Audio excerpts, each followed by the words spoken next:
You can see here that it starts with a smooth, soft transition from the light into the shadow, and then as her cheek turns and recedes into space, it gets darker and darker.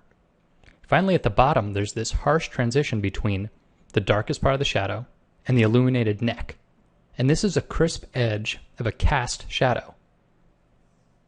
So at the top, there's a form shadow, which begins soft and gets darker and darker, and then it ends with a cast shadow, which is hard.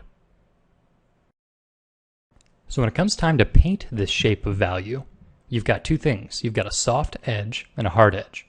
So which type of brush do you use? Well, I like to actually use a soft brush. So here I'll paint underneath the tracing I've made, and I'll select a simple shadow value. And I'll start painting with a big, soft, round brush, getting darker and darker as it recedes down the cheek.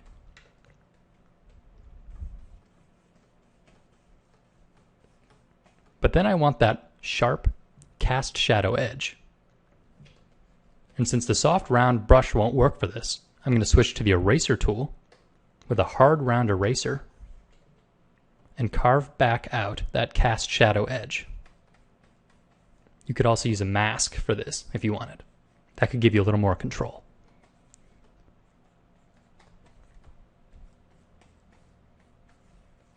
So there you see I've given the shadow its two basic components, the soft form shadow where it begins and the hard cast shadow where it ends. So here I'll take the same principle and zoom in a little bit more and do the eyeball. So I'll begin by the shadow cast by the brow ridge.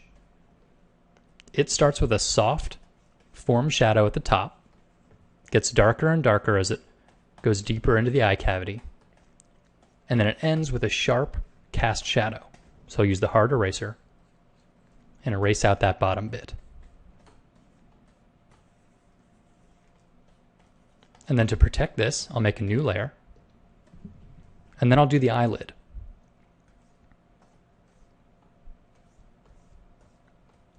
So it wells up underneath this fold of skin, and then has a hard edge for the eyelid. And you can continue in this manner, making a new layer, putting in the soft edge, and then erasing out the hard edge, and render your entire form this way.